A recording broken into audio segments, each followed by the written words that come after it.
بسم اللہ الرحمن الرحیم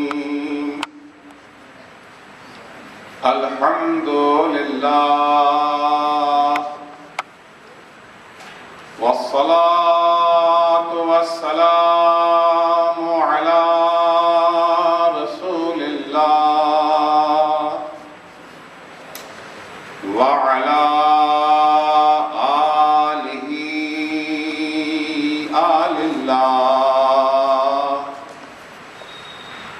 لا سیما بقیت اللہ ولعنت اللہ علی اعدائہم اعداء اللہ من یومنا هذا الى لقاء اللہ اما فقد قال اللہ یا ایہا الذین آمنوا قوا انفسکم واہلیکم نارا وقودها الناس والحجارہ علیہا ملائکۃ غلاظ شداد لا يعصون الله ويفعلون ما يؤمرون صلوات علیہ محمد.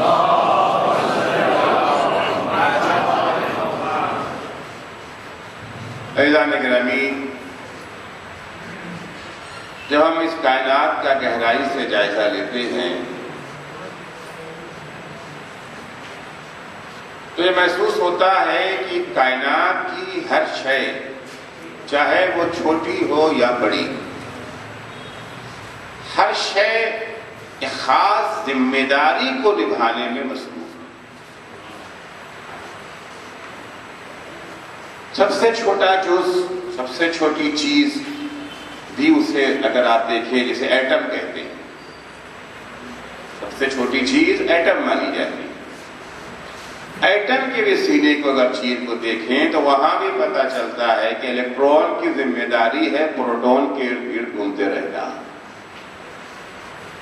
ایک ڈیوٹی ہے، ایک ذمہ داری ہے جسے وہ پوری ایمانداری سے انجام دے رہا ہے. زمین اتنی تمام وسعتوں کے باوجود، اتنی بڑی زمین اپنی ایک ذمہ داری نبھانے میں مصروف ہے. سائنسدانوں نے اب تک 160 قسم کی ذمہ داری زمین کی جو ہے کشف کی ہے. 160 قسم کی ذمہ داریاں زمین نبھا رہی ہے. سورج اتنی عظمت کا مالک، اس کی بھی اپنی ذمہ داریاں ہیں جسے وہ پورا کر رہا ہے. زمین اس عظمت کے ساتھ سورج کا چکر لگا رہی ہے.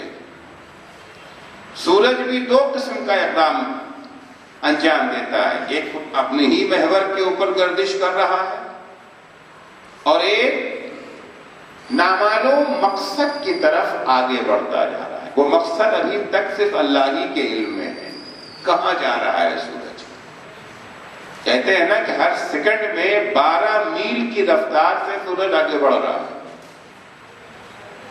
اور اللہ نے یہ کائنات، کتنی عظیم کائنات پیدا کی ہے. کس فضائے بسیط میں سورج 12 میل پر سیکنڈ کی رفتار سے چلا جا رہا ہے، اور یہ کائنات چھوٹی نہیں پڑی اس کے لیے.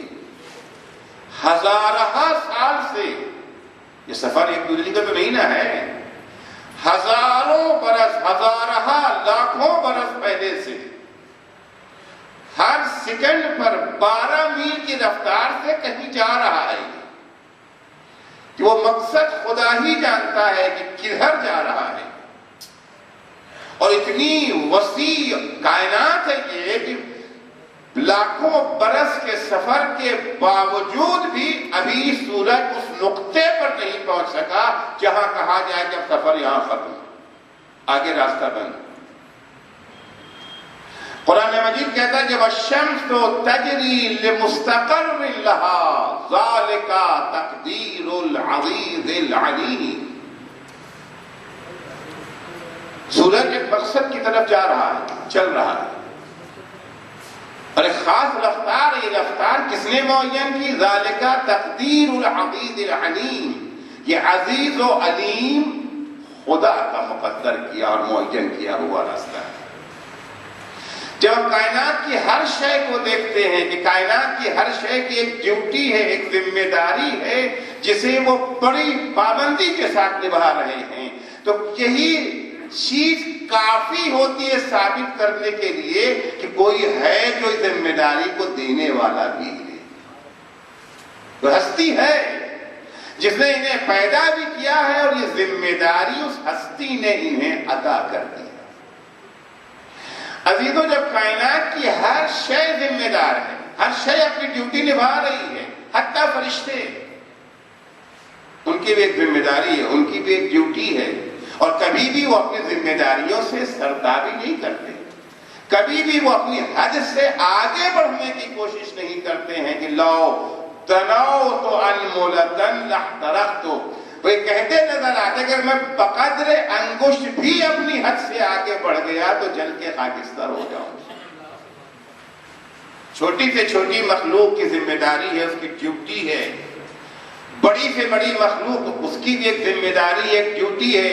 پھر یہ انسان جو وجہ تخلیق کائنات ہے، یہ انسان جس کے لیے اللہ نے یہ سب کچھ پیدا کیا ہے. قرآن کہتا ہے کہ هو الذی خلق لکم ما فی الارض جمیعا، جو کچھ بھی پایا جاتا ہے سب کچھ اے انسان ہم نے تیرے لیے پیدا کیا. یہ ساری کائنات اپنی ڈیوٹی نبھا رہی ہے. وہ کائنات جسے اللہ نے انسان کے لیے پیدا کیا ہے، تو انسان جو اتنا عظیم ہے، کیا اس کی کوئی ذمہ داری نہیں ہے، اس کی کوئی ڈیوٹی نہیں ہے؟ ڈیوٹی فری پیدا کیا گیا ہے یہ انسان، اس کا کوئی فریضہ نہیں، اس کی کوئی ذمہ داری معبود نے نہیں مقرر کی ہے. نہیں عزیزو، جن کے رتبے ہیں سوا، ان کو سوا مشکل ہے. جو جتنا بڑا ہے، جو جتنا عظیم ہے، اس کا مقصد بھی اتنا ہی بڑا ہوگا، اس کی ذمہ داریاں بھی اتنی ہی بڑی ہیں. ہم جب انسان کی ذمہ داریوں کا جائزہ لیتے ہیں، 3 قسم کی ذمہ داریاں انسان کی ہیں.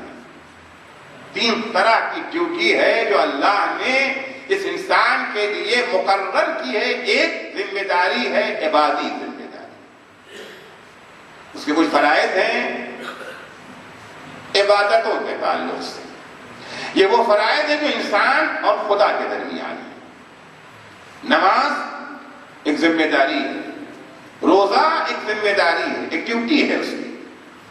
لیکن انسان کے فرائض صرف عبادی ذمہ داریوں تک محدود نہیں ہیں. دوسری ذمہ داری اس کی ہے فردی ذمہ داری، یعنی انسان کے خود اپنے وجود کے سلسلے، اپنے سلسلے میں، کہ اگر انسان ان ذمہ داریوں کو پورا نہیں کرے گا تو اس کا وجود ختم ہو جائے گا. بھوکا ہوتا ہے انسان کی ذمہ داری ہے کہ اپنے لیے کھانے کا انتظام کرے. پیاس لگتی ہے، پانی کا انتظام کرے، اچھا ماحول اپنے لیے تلاش کرے تاکہ زہریلی ہوائیں اسے بیمار نہ ڈال دیں. یہ ڈیوٹی اللہ نے دی ہے، یعنی یہ ہمارا حق نہیں ہے کھانا، ہم پر فرض ہے کھانا. پانی ہمارا حق نہیں ہے، فریضہ ہے ہمارا، فرض ہے ہمارے لیے. وہ ساری چیزیں جو ہمارے مادی وجود کو باقی رکھنے کے لیے ضروری ہیں، پروردگار نے ہم پر فرض کیا ہے، ڈیوٹی اور ذمہ داری ہماری مقرر کی ہے. کیوں؟ اگر ہم نے اس مادی وجود کے سلسلے میں اگر اپنے فرائض کو انجام نہ دیا، یہ ہمارا مادی بدن سواری ہے معراج روح کے لیے، یہ وہی براق ہے ہمارے لیے. ہر معراج کے لیے ایک براق کی ضرورت پڑتی ہے نا. اگر ہم روحانی کمالات کو حاصل کرنا چاہتے ہیں، معنوی میدان میں اگر بڑھنا چاہتے ہیں، ہمیں معنوی میدان میں ترقی کے لیے ایک سواری کی ضرورت ہے، براق کی ضرورت ہے۔ ہمارا وہ براق ہی ہمارا جسم ہے۔ اس جسم کو دو اعتبار سے دیکھا جا سکتا ہے، جو کھانا ہم کھاتے ہیں اس کھانے کو دو اعتبار سے دیکھا جا سکتا ہے۔ ایک لذت کام و دہن،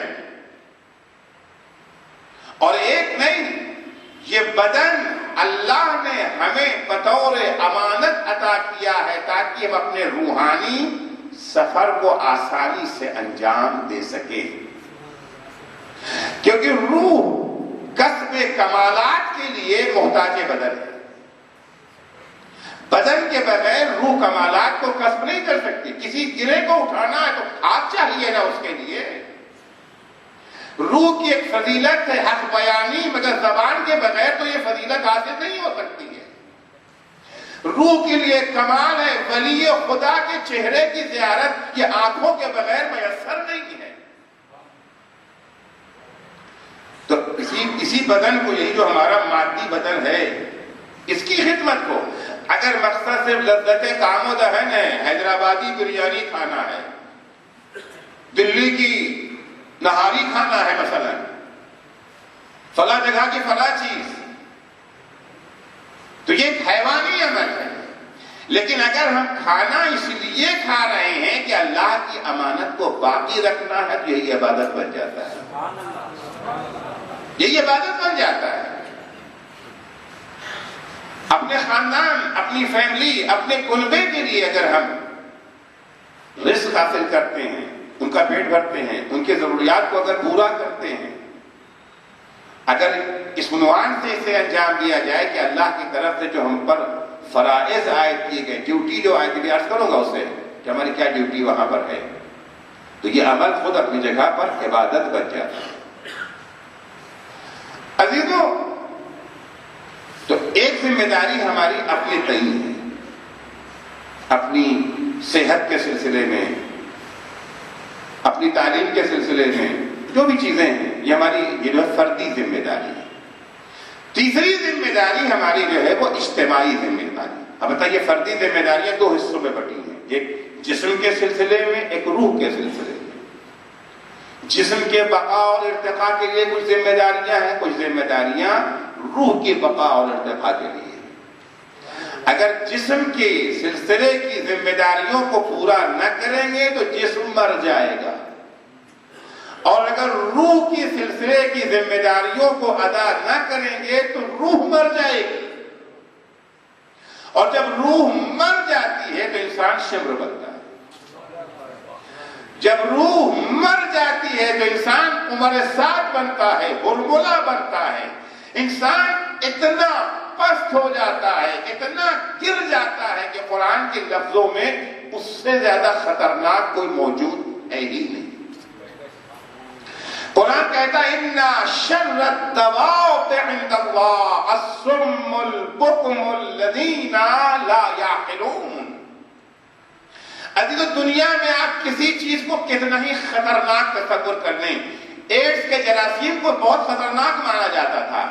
ابھی پچھلے برس یہ جو ہے افریقہ میں ایبولا نام کا جراثیم پھیلا تھا، اس وائرس کو بہت خطرناک مانا جاتا تھا نا، اس کے قریب بھی کوئی جانا نہیں چاہتا تھا۔ جتنا خطرناک ایڈز کا یہ جو جراثیم ہے، جتنا خطرناک ایبولا کا جراثیم ہے، اس سے زیادہ خطرناک وہ انسان ہے جس نے اپنی روح کو مردہ بنا دیا۔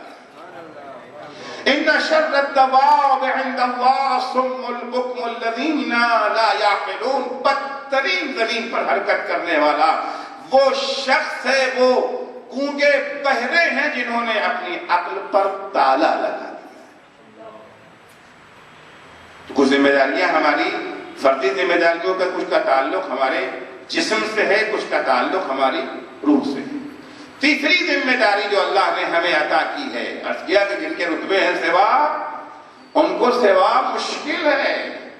انسان کو اللہ نے مخدوم خلائق بنایا ہے، مخدوم کائنات ہے، ساری کائنات خادم ہے انسان کی، انسان مخدوم ہے۔ جتنی عظمت اتنی ہی ذمہ داریاں۔ تیسری ذمہ داری ہماری جو ہے وہ اجتماعی ذمہ داری ہے۔ اجتماعی ذمہ داریوں کو بھی ہم دو حصوں میں تقسیم کر سکتے ہیں۔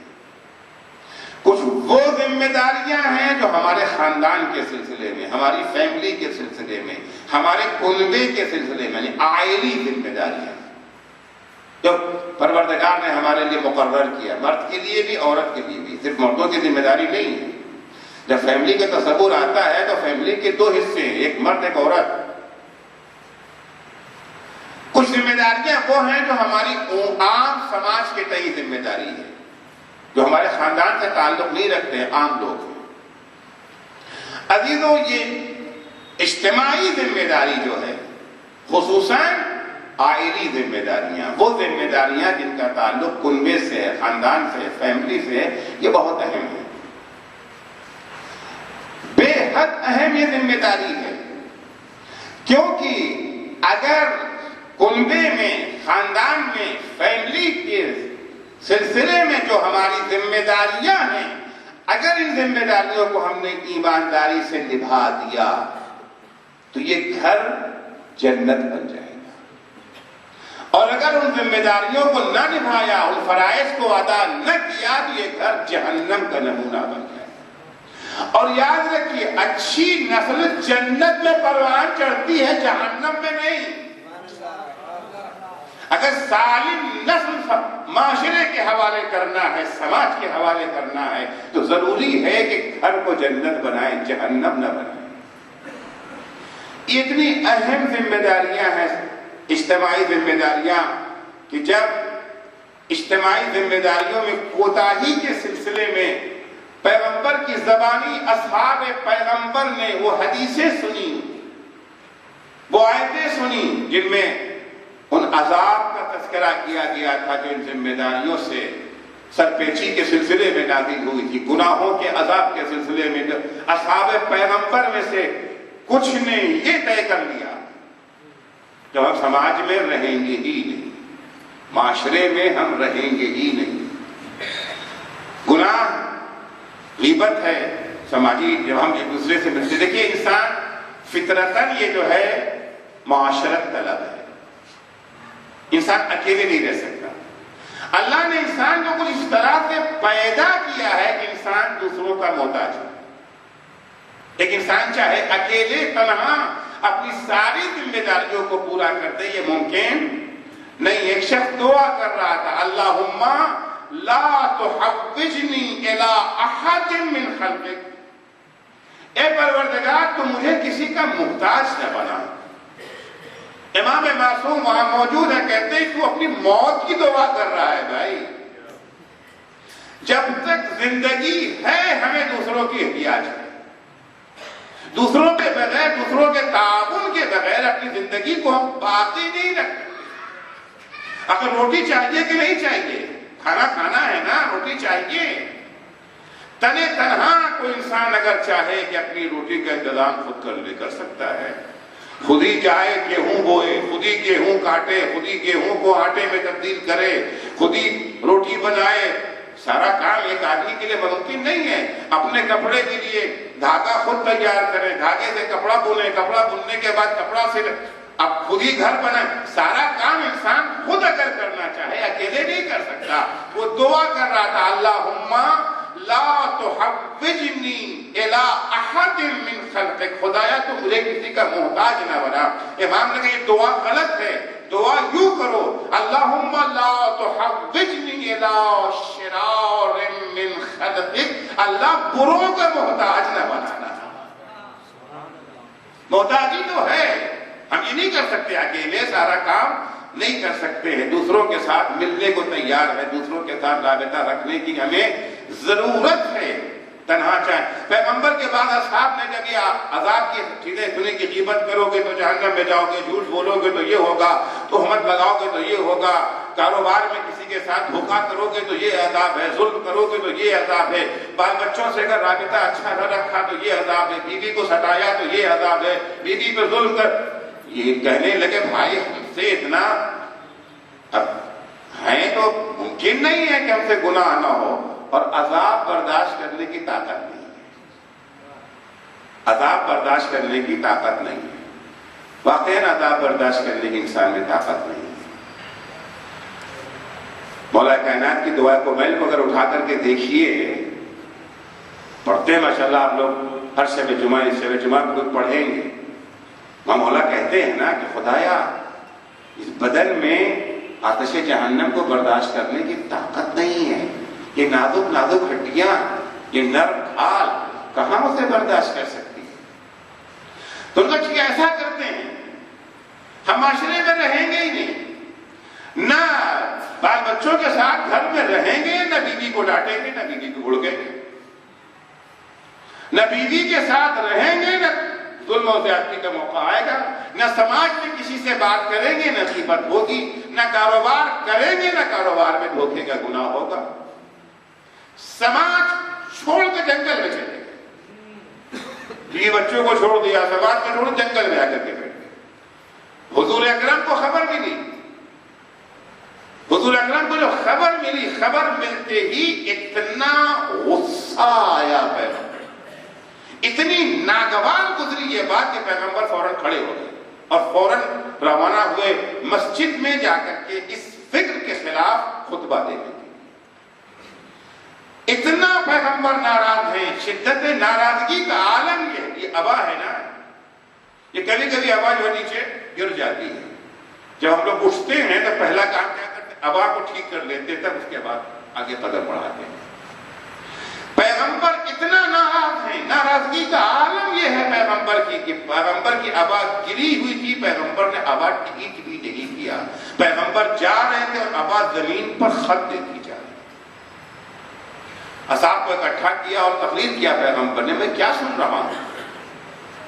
لا رہبانیت فی الاسلام، اسلام میں رہبانیت نہیں ہے، ہنر یہ نہیں ہے کہ بات ہی نہیں، نہ بات کریں گے نہ جھوٹ بولیں گے، ہنر یہ نہیں ہے کہ بزنس نہ کریں گے نہ دھوکہ دیں گے، ہنر یہ ہے بولو اور سچ بولو، ہنر یہ ہے کہ کاروبار کرو، بزنس کرو، مگر دھوکہ مت دو کسی کو، کسی کو ٹوپی نہ پہناؤ، ہنر یہ ہے کہ بال بچے بھی ہوں گے، بیوی بھی ہوگی، کنبہ بھی ہے، فیملی بھی ہے، مگر کسی کا حق نہیں ماریں گے۔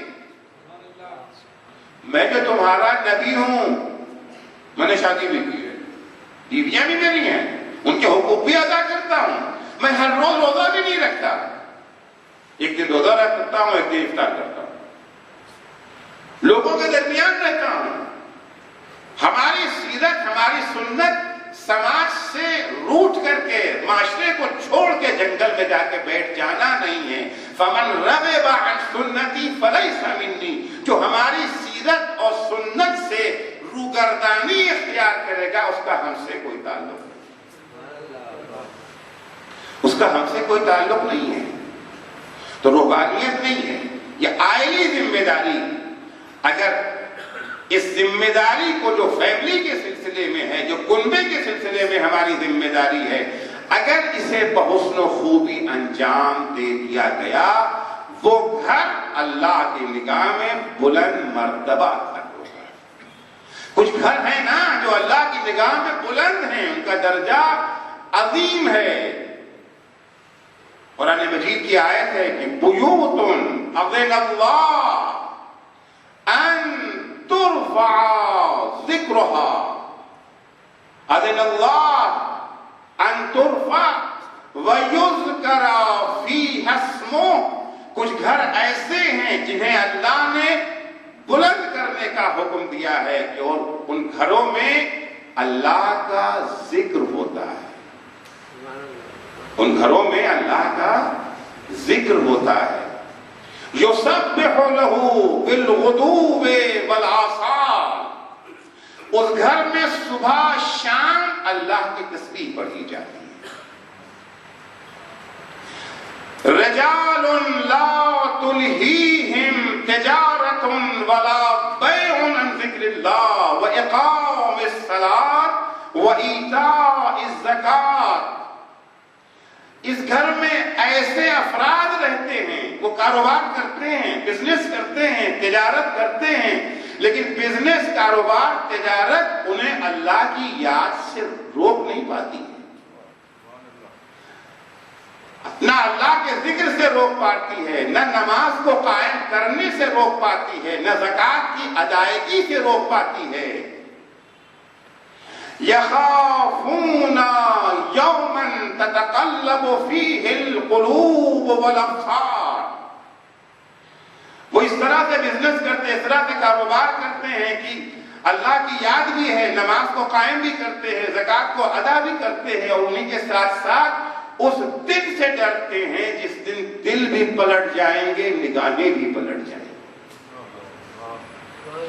ایسے افراد جس گھر میں رہتے ہوں وہ گھر اللہ کی نگاہ میں اس قابل ہے کہ اسے عظمت سے یاد کیا جائے، اسے بلندی اور رفعت عطا کی جائے۔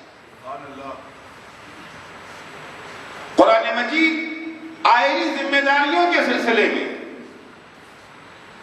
ان لفظوں میں مومنوں کو خطاب کرتا ہے، یا ایھا الذین آمنوا، اے صاحبان ایمان۔ آئلی ذمہ داری کیا ہے؟ فیملی کے سلسلے میں کیا ڈیوٹی ہے؟ عام طور سے لوگوں کا خیال یہ ہوتا ہے کہ فیملی کے سلسلے میں ذمہ داری ہماری اتنی ہے کہ ان کا پیٹ بھر دیں، اچھا کھانا کھلا دیں، اچھا کپڑا دے دیں، اچھا بستر دے دیں، اچھا گھر دے دیں، تفریح کرانے کے لیے انہیں لے جائیں، اچھی گاڑی انہیں فراہم کر دیں، اچھے کالج میں ان کو ایڈمیشن دلا دیں، موٹی موٹی فیسیں ان کی ادا کر دیں۔ اس سے اچھا باپ اور کون ہوگا؟ اس سے اچھا گارجین اور کون ہوگا؟ اس سے اچھا سرپرست اور کون ہوگا؟ قرآن مجید کے لفظوں میں یہ ذمہ داریاں تو ہیں، مگر یہ ذمہ داریاں معمولی ذمہ داریاں ہیں، یہ تو قابل ذکر بھی نہیں، یہ تو ہر انسان کر ہی دیتا ہے، کہنے کی چیز بھی نہیں ہے۔ کون باپ ایسا ہے جو بیٹے کو کھانا نہیں کھلائے؟ یہ ہیں فرائض، یہ ذمہ داریاں، مگر یہ معمولی ذمہ داریاں ہیں۔ اصل ذمہ داری جو قرآن بیان کرتا ہے کنبے کے سلسلے میں، فیملی کے سلسلے میں، جو انسان کی اصلی ذمہ داری ہے، قرآن کا ارشاد ہوتا ہے، یا ایھا الذین آمنوا قوا انفسکم واہلیکم نارا، اے صاحبان ایمان، تمہاری ذمہ داری، تمہاری فردی ذمہ داری بھی ہے، تمہاری عائلی ذمہ داری بھی ہے، خود کو بھی آتش جہنم سے بچاؤ اور اپنی فیملی کو بھی آتش جہنم سے بچاؤ۔ سب سے بڑی ذمہ داری ایک مومن کی اپنی فیملی کے سلسلے میں انہیں آتش جہنم سے بچانا ہے۔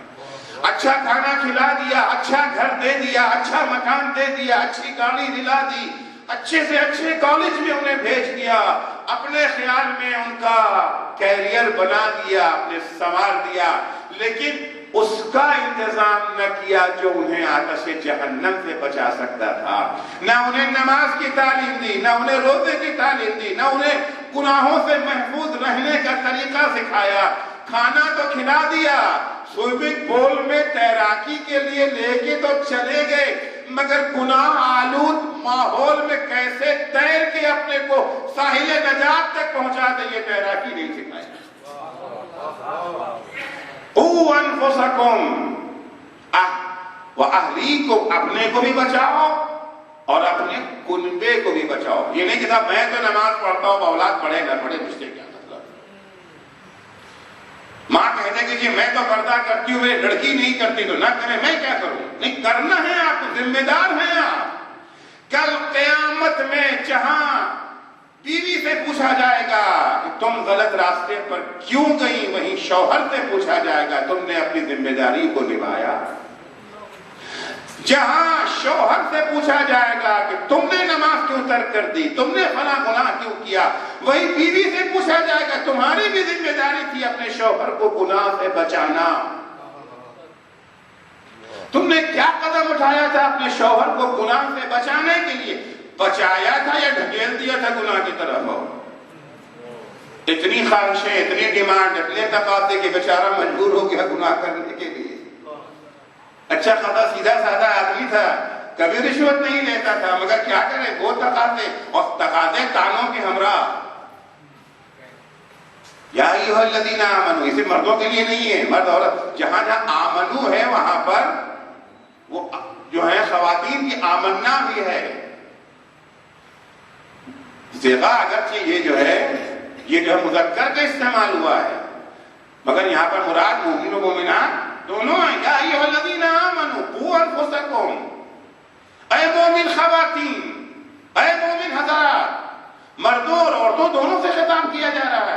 اپنے کو بھی آتش جہنم سے بچاؤ اور اپنی فیملی کو بھی، اپنے کنبے کو بھی آتش جہنم سے بچاؤ۔ کون سا جہنم؟ وقودها الناس والحجارہ، وہ جہنم جس کا ایندھن انسان اور پتھر ہوں گے۔ علیہا ملائکۃ غلاظ شداد، وہ جہنم جہاں سے بھاگ بھی نہیں سکتے، کیونکہ اس کی نگہبانی کے لیے اللہ نے بڑے سخت مزاج، درست مزاج فرشتے مقرر کر رکھے۔ ظاہر سی بات ہے، جیسی ذمہ داری ہے مزاج بھی تو ویسے ہی ہوگا نا۔ جنت کے فرشتوں کا مزاج اور ہوگا، جہنم کے فرشتوں کا مزاج اور ہوگا۔ لا یعصون اللہ ما امرہم، وہ اللہ کی نافرمانی نہیں، جس چیز کا اللہ نے حکم دیا ہے اس کی وہ نافرمانی نہیں کرتے ہیں۔ یفعلون ما یؤمرون، جو اللہ نے حکم دیا ہے وہ وہی کرتے ہیں۔ لہذا خواہش تمنا کر کے کہیں کچھ دے دلا کر کے فرشتوں سے جہنم سے نکل بھاگنے کی بھی امید مت رکھنا۔ یہ نگہبان دنیا کے جیل کے جو ہے آج نگہبانوں جیسے نہیں ہے کہ جہاں سے بھاگ نکلنے کی 1% صحیح امید ہو، وہاں 1% بھی امید نہیں ہے۔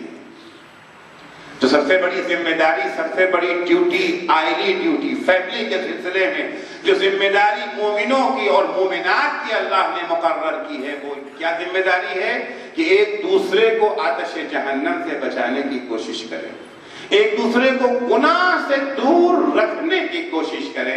عزیزو، یہ کوشش کیسے کامیاب ہو سکتی؟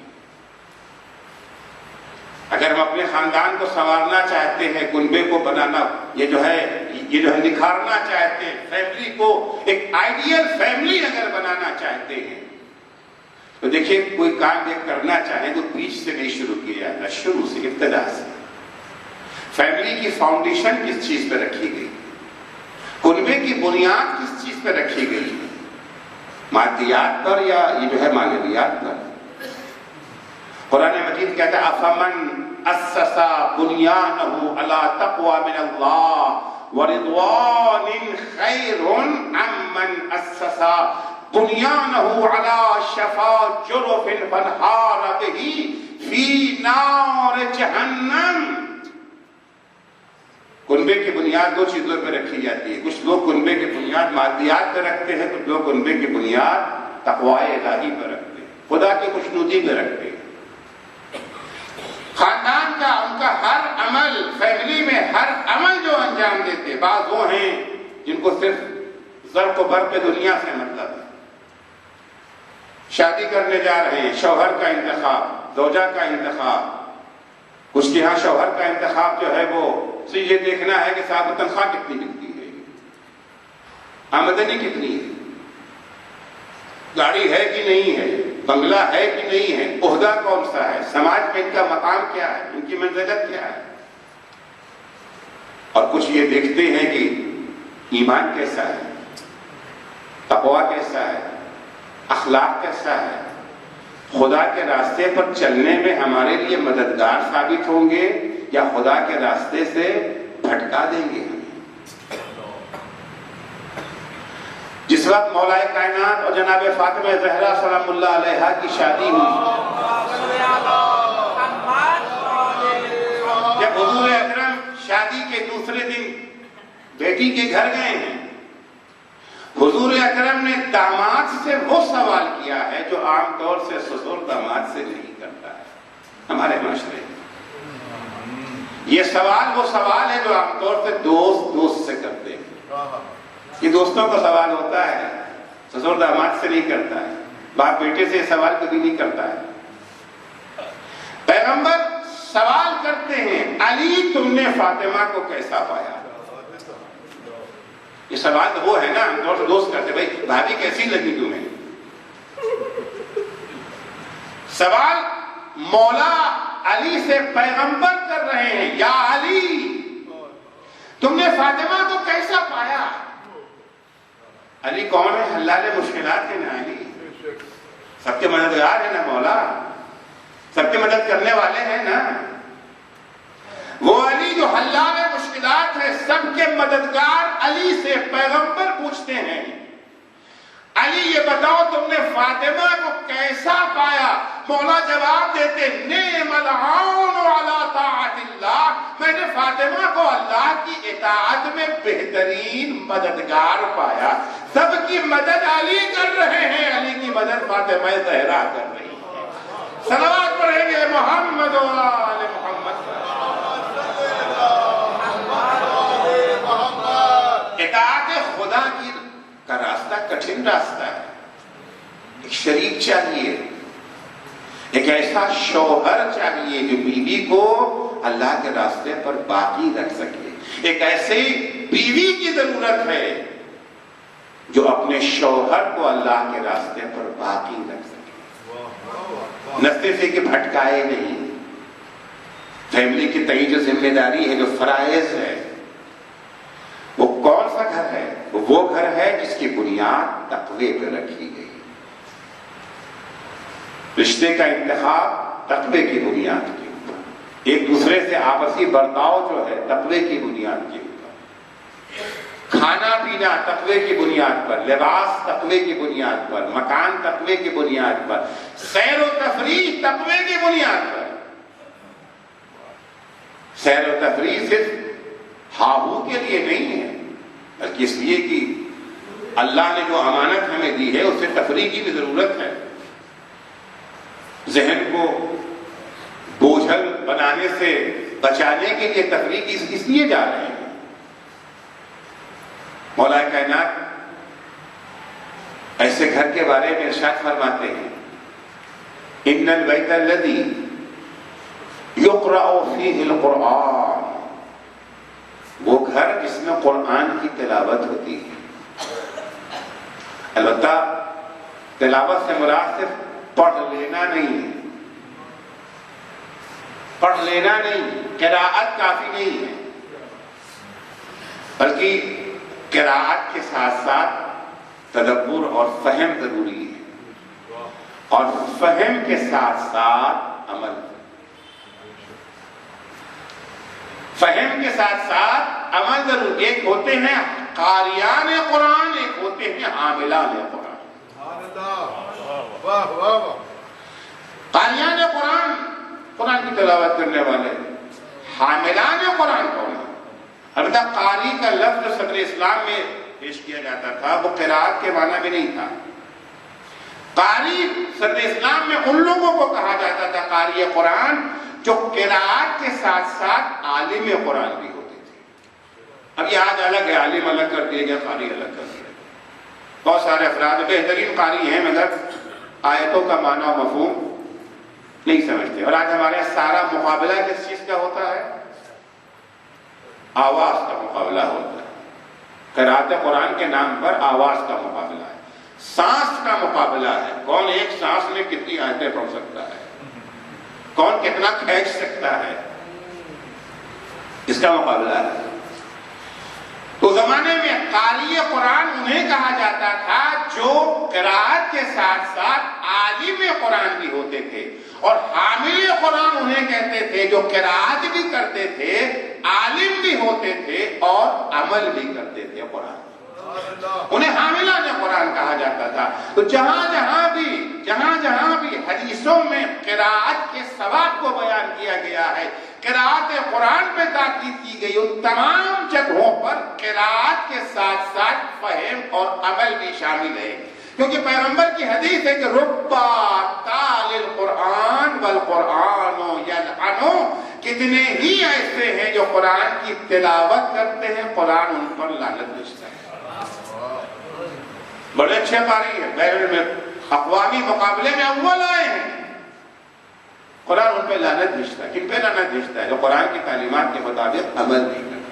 مولا فرماتا ہے ان البیت الذی یقرأ فیہ القرآن، وہ گھر جس میں قرآن کی تلاوت کی جاتی ہے، وَيُذْكَرُ اسْمُ اللَّهِ عَزَّ وَجَلَّ فِيهِ، اور اس گھر میں اللہ کو یاد کیا جاتا ہے۔ دو صفات، قرآن کی تلاوت یعنی فہم قرآن، تلاوت قرآن، فہم قرآن، عمل پر قرآن، اور خدا کو یاد رکھا جاتا ہے۔ یہ گھر کتنا عظیم ہے، تکثر برکتہ، اس گھر کی برکت میں اضافہ ہو جائے، برکت بڑھ جاتی ہے اس سے۔ عام طور سے توقع رکھتے ہیں اللہ برکت دیتے، اللہ برکت دیتے، برکت کی دعا کرتے ہیں۔ دعا ضروری ہے، کافی نہیں ہے۔ برکت کا راستہ کیا ہے؟ مولا فرماتے ہیں ان البیت الذی یقرأ فیہ القرآن ویذکر اسم اللہ عز وجل فیہ تحصل البرکہ وتحضرہ الملائکہ وتہجرہ الشیاطین۔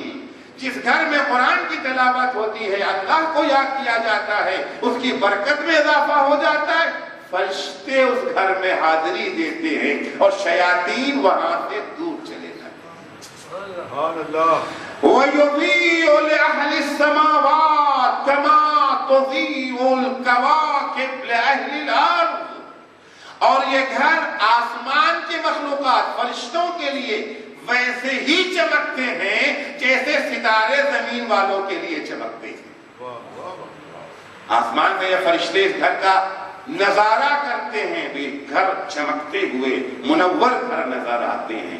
وَإِنَّ الْبَيْتَ الَّذِي لَا يُقْرَأُ فِيهِ الْقُرْآنُ، اور وہ گھر جس میں قرآن کی تلاوت نہیں کی جاتی ہے، وَلَا يُذْكَرُ اسْمُ اللَّهِ عَزَّ وَجَلَّ فِيهِ، اور گھر میں خدا کو یاد نہیں کیا جاتا ہے، تَقِلُّ الْبَرَكَةُ، اس گھر کی برکت کم ہو جاتی ہے۔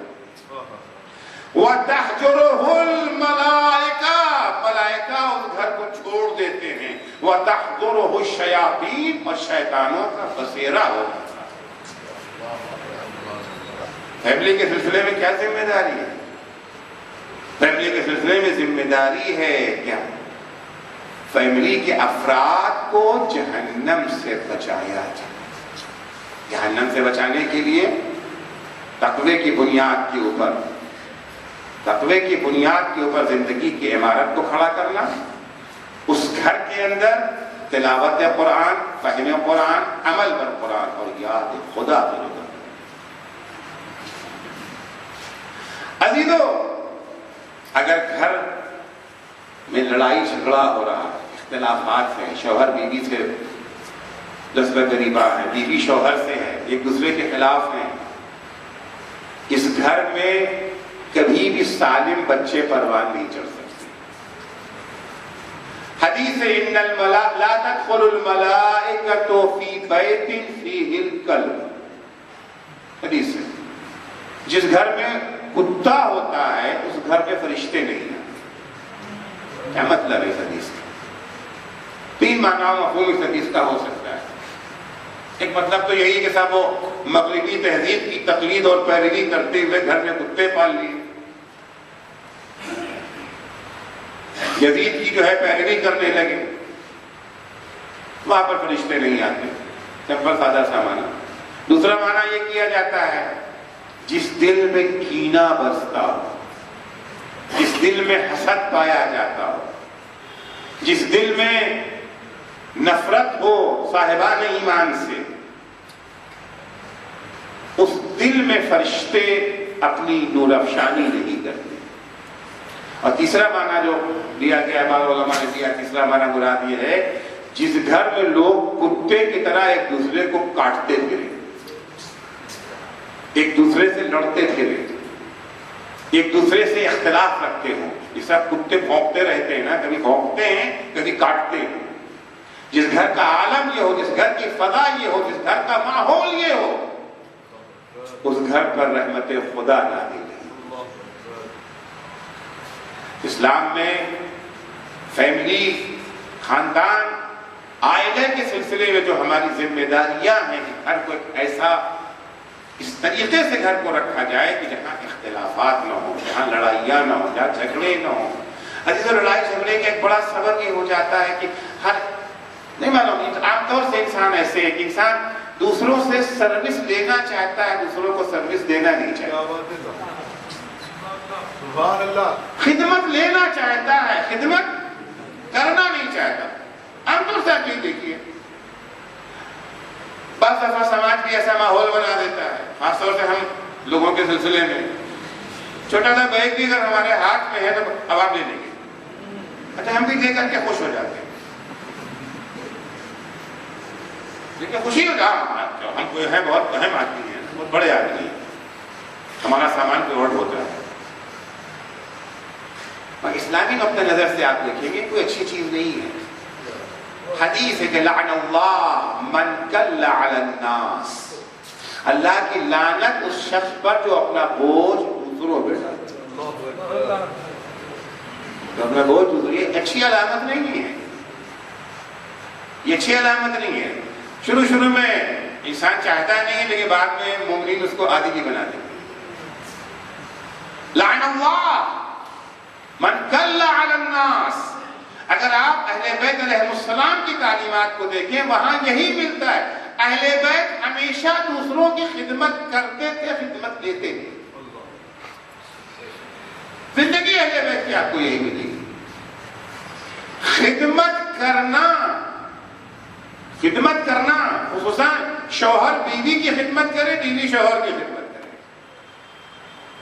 جھگڑا یہی رہتا ہے خصوصاً جو تھوڑے بہت 2-4 کلمہ دین کے پڑھ لیتے ہیں, وہ پڑھ لیتی ہیں لڑکیاں, وہ کہتی ہیں اسلام نے تو کہیں کہا ہی نہیں ہے کہ گھر میں کام کرو, ہم کیوں کام کریں, ہماری ذمہ داری نہیں ہے. ذمہ داری شوہر کی ہے, صحیح کہتی ہے. لیکن فقط انہوں نے اسلام کے ایک رخ دیکھا ہے.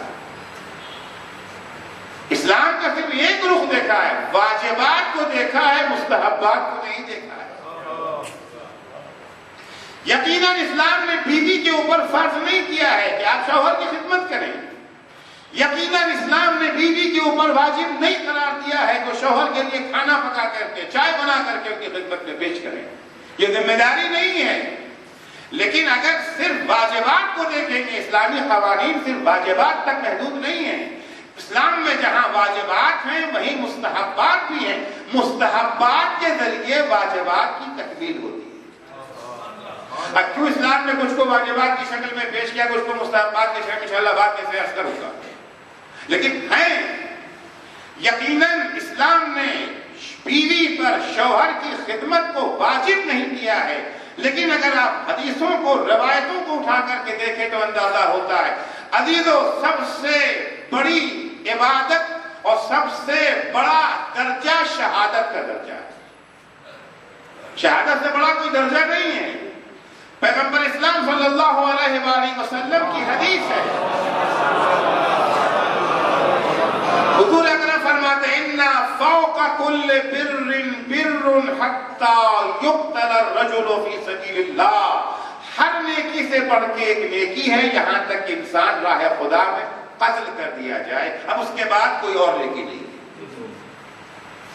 سب سے بڑی نیکی کیا ہے؟ شہادت ہے. معصوم فرماتے ہیں کہ جو عورت اپنے گھر میں شوہر کی خدمت کرتی ہے اس کا درجہ شہید کا درجہ ہے. اس کا درجہ شہید کا درجہ ہے.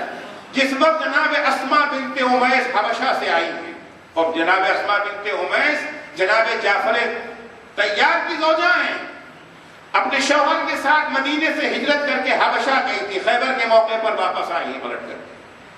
جب یہ خیبر کے موقع پر پلٹ کر کے آئی ہیں, انہوں نے سنا کہ جہاد کی آیتیں نازل ہوئی ہیں اور بڑا ثواب ہے جہاد کا.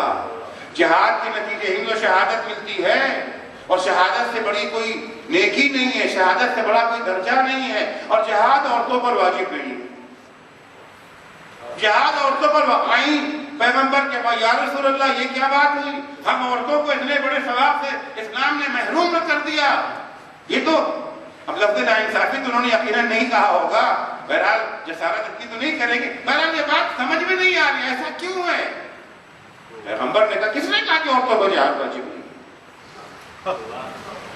کس نے کہا کہ عورتوں پر جہاد واجب نہیں ہے؟ جیسے مردوں پر جہاد ہے ویسے ہی عورتوں پر جہاد, بس جہاد کا میدان بدلا ہوا ہے.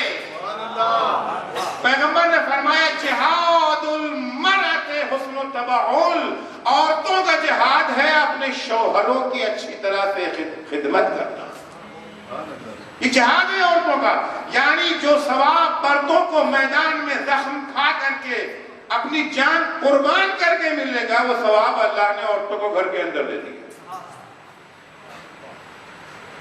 انہیں وہاں دے دیا. جہاد المرأۃ حسن التبعل. اور حقیقت یہی ہے جس طریقے سے میدان میں لڑنا کوئی آسان کام نہیں ہے، بد اخلاق شوہر کو برداشت کرنا بھی کوئی آسان کام نہیں ہے۔ کوئی آسان، ہر طرح کے شوہر تو ہوتے ہیں نا، سب کے سب نیک تو نہیں ہوتے ہیں، اور جو نیک ہوگا وہ جلدی کام لیتے بھی نہیں ہیں، کیونکہ وہ کہتے ہیں کہ یہ ثواب ہم خود حاصل کر لیں گے۔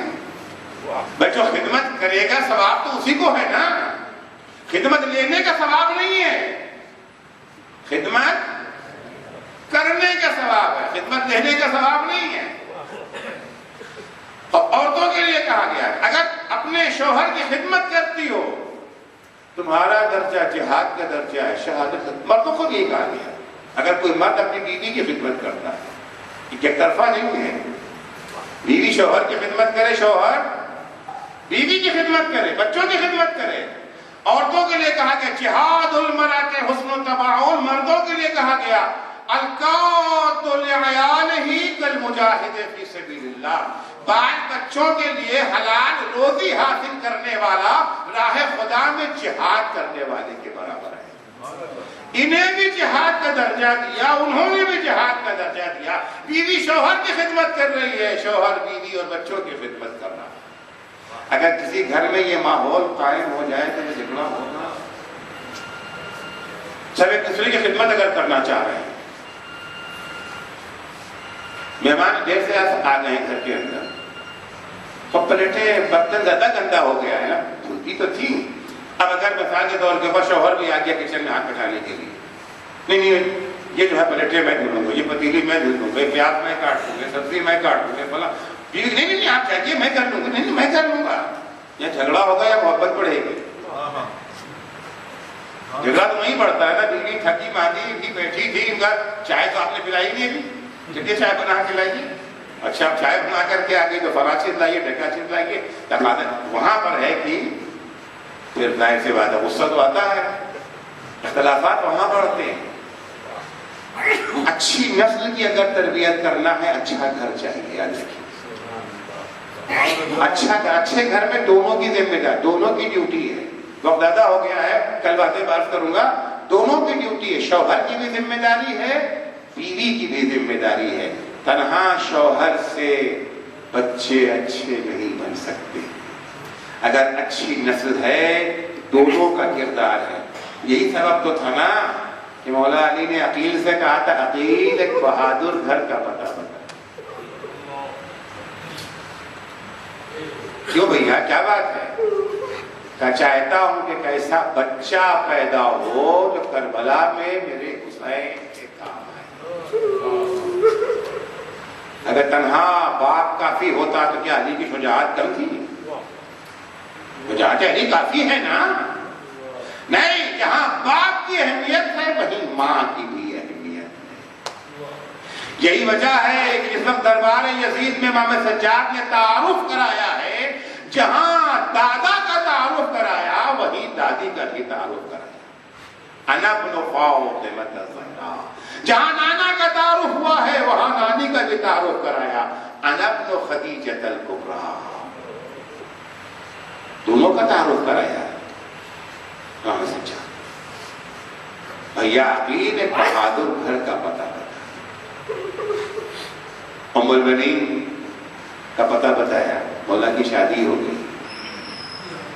جس وقت یہ دو ام البنین علی کے گھر میں بیاہ کے آئی ہیں، پہلا کام یہ کیا ہے کہ علی کی چوکھٹ پہ آنے کے بعد سجدہ معبود پہ گر گئی کہ پالنے والے تیرا شکر، تو نے مجھے اس گھر تک پہنچا دیا جہاں شہزادی فاطمہ زہرا رہا کرتی، گھر میں داخل ہوتی ہیں اور آئی ہیں ام البنین، زوجہ علی بن کے آئی ہیں نا، ظاہر سے بات ہے کہ زوجہ علی ہیں تو حسنین کی ماں بھی تو ہیں۔ حسنین کو بلایا، ایک ہاتھ حسن کے قدموں پر، ایک ہاتھ حسین کے قدموں پر، بچوں ماں نہیں تمہاری کنیز بن کر کے اس گھر میں آئی۔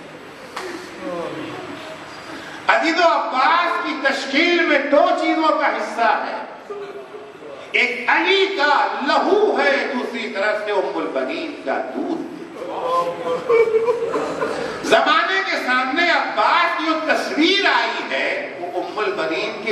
والی تصویر آئی، علی کے لہو کو تو موقع ہی نہیں ملا، فرصت ہی نہیں ملی۔ جب کبھی عباس جوہر شجاعت علی دکھانا چاہتے تھے، حسین روکتے تھے، دربار ولید نہیں بھیا نہیں، کیا فرات سے خیمے ہٹائے جا رہے تھے، شیر کو جوش آ گیا، تلوار میں نہ، نہیں بھیا نہیں، اور جیسے ہی حسین نے کہہ دیا نہیں، شجاعت یہی ہے عزیزو، پھر غازی نے کبھی ذرہ برابر بھی مخالفت کا حتی ناراضگی کا اظہار نہیں، ناراضگی کا اظہار نہیں کیا۔ زمانے کے سامنے جو عباس کی تصویر آئی ہے وہ ام البنین کے دودھ کی طرح، ام البنین ماں ہوتے ہوئے اپنے کو کنیز کہتی ہے، عباس بھائی ہوتے ہوئے اپنے کو غلام کہتے ہیں۔ شب عاشور عمر سعد میں اور حسین میں ملاقات طے پائی، طے یہ پایا ہے کہ اکیلے آئیں گے، حسین عمر سعد بھی اکیلا آئے، حسین کے ساتھ ان کا بیٹا رہے گا، عمر سعد کے ساتھ بھی اس کا بیٹا رہے گا۔ جب امام ملاقات کے لیے جانے لگے ہیں، کچھ دور چلے تھے کہ احساس ہوا کہ پیچھے سے کوئی اور بھی آ رہا، جو پلٹ کے دیکھا تو کیا دیکھا کہ حضرت عباس سر جھکائے چلے آ رہے ہیں۔ امام نے کہا بھیا میں تمہیں منع تو نہیں کر سکتا، میں تو روکنا نہیں چاہتا، لیکن بھیا کیا کروں، آج طے یہی پایا ہے، میں اکیلا آؤں گا، میرے ساتھ میرا بیٹا، اس کے ساتھ اس کا بیٹا، اور کوئی نہیں ہوگا۔ جناب عباس فرماتے بھیا میں بھی اس کی خلاف ورزی نہیں کرنا چاہتا ہوں، ذرا عمر سعد کے پیچھے تو دیکھیے، اس کے پیچھے اس کا غلام چلا آ رہا ہے، جب اس کا غلام آئے گا تو آپ کا غلام کیوں نہیں؟ ہمیشہ عباس نے اپنے کو حسین کا غلام ہی یا ام البنین کے دودھ کیا خاصیت، علی کے لہو کا اثر، موقع یہی نہیں۔ شب عاشور زہیر سے جب عباس کی ملاقات ہوئی، ایک دفعہ زہیر عباس سے کہتے ہیں عباس تمہیں پتا ہے کہ تمہاری پیدائش کس لیے ہوئی تھی، یاد ہے نا؟ ایک دفعہ غازی نے گھوڑے پہ اکڑائی لی، اتشجعونی یا زہیر، تم مجھے جوش شجاعت دلا رہے ہو، ارے صبح ہونے تو دو۔ لیکن ہائے افسوس عباس کی حسرت دل ہی میں رہی، ایک دریا تھا، ہائے وہ جوش شجاعت پہ وفا کے پہلے ایک دریا تھا جسے اذن روانی نہ ملا۔ عاشور کے دن جب بھی جناب عباس امام حسین کے پاس آتے تھے، بھیا مجھے بھی کہ تم تو میرے لشکر کے علمدار ہو، عباس چپ ہو جاتے تھے۔ جب سب شہید ہو گئے، آخر میں جب جناب عباس آتے کہتے ہیں کہ آقا اب تو عباس کو اجازت دے دیجئے۔ پھر جب حسین کہتے ہیں بھیا تم تو میرے لشکر کے علمدار ہو، جناب عباس کہتے ہیں آقا وہ لشکر ہی کہاں رہا جس کا میں علمدار۔ ابھی دونوں بھائیوں میں گفتگو ہو ہی رہی تھی کہ دبا خیمے سے بچوں کی آواز بلند ہوئی، الاتش، ہائے پیاس۔ حسین کہتے بھیا پہلے بچوں کے لیے پانی کا انتظام کرو۔ عباس تیرے خیمہ پر آئے، سکینہ کو آواز دیتے، سکینہ بیٹا اپنا مشکیزہ تو دے دینا۔ سوکھا ہوا مشکیزہ سکینہ نے لا کے عباس کو دیا، عباس لے کر کے چلے، مختصر کر رہا ہوں، عباس نے مشکیزہ بھرا بھر کے باہر نکلے، پوری کوشش ہے کسی طرح سے یہ مشک خیمے تک پہنچ جائے۔ عباس کو اپنی فکر نہیں ہے، تیزی کے ساتھ خیمے کی طرف بڑھتے جا رہے ہیں۔ دایا بازو قلم ہوا، مشکیزے کو بائیں پر لے لیا، جب بایا قلم ہوا عباس نے تیزی کے ساتھ دانتوں سے مشک کے قصبے کو پکڑ لیا، پوری کوشش ہے کسی طریقے سے پانی خیمے میں پہنچ جائے۔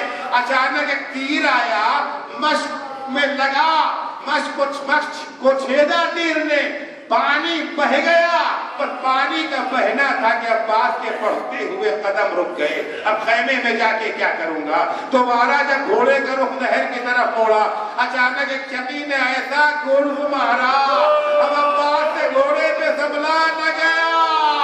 اے عزیزوں کے عباس نے آواز دیا، آقا ادرکنی، غلام کی خبر لیجئے۔ اے عزیزوں اب عباس کا مرثیہ کسی کسی ذاکر سے مت سنیے، کسی شاعر سے نہیں، بلکہ عباس کا مرثیہ حسین سے سنیے۔ ایک دفعہ حسین کہتے ہیں اللہ بھیا جو آنکھیں چین سے سوتی تھی، اپنے نبو ترسول کو سونا نصیب نہ ہوگا۔ وقلت حیلتی على قوم الظالمين وسيعلم الذين ظلموا أي منقلب ينقلبون۔ بار الہ تجھے واسطہ ہے محمد و آل محمد کا، ہماری مختصر سی عبادت کو قبول فرما۔ پانے والے صدقے میں اہل بیت اطہار علیہم السلام کے ہمیں توفیق عنایت فرما کہ جو ذمہ داریاں پروردگار نے ہمیں عطا کی ہیں، بار الہ چاہے وہ ہماری عبادی ذمہ داری ہو، فردی ذمہ داری ہو یا اجتماعی ذمہ داری، تینوں ذمہ داریوں کو نبھانے کی ہمیں توفیق عنایت۔ معبود تجھے واسطہ ہے محمد و آل محمد علیہ السلام کا، جو بیمار ہیں انہیں شفائے کاملہ عنایت فرما، جو مقروض ہیں ان کے قرضوں کو ادا فرما، جو پریشان حال ہیں ان کی پریشانیوں کو دور فرما، جو بے روزگار ہیں انہیں حلال اور پاکیزہ روزگار عنایت فرما، جو صاحب روزگار ہیں ان کے روزگار میں مزید ترقی اور انہیں اپنے بے روزگار بھائیوں کی مدد کی توفیق عنایت فرما۔ معبود تجھے واسطہ ہے محمد و آل محمد علیہ السلام کا، شیعیان حیدر کرار، محبان اہل بیت اطہار، زائران سید الشہداء، عزاداران مظلوم کربلا، جہاں کہیں بھی ہوں ان کی جان، مال، عزت، آبرو کی حفاظت فرما۔ بار الہ مراجع اعظام اور رہبر معظم انقلاب اسلامی کی حفاظت فرما۔ معبود تجھے واسطہ ہے محمد و آل محمد علیہ السلام کا، امام زمانہ کے ظہور میں تعجیل فرما۔ جب حضرت کا ظہور ہو تو ہمارے اعمال ایسے ہوں کہ ہم ان کے اصحاب و انصار میں شمار ہو سکے۔ اللہم عجل فی فرج مولانا صاحب الزمان وجعلنا من اعوانہ و انصارہ۔ درخواست ایک سورہ فاتحہ کی برائے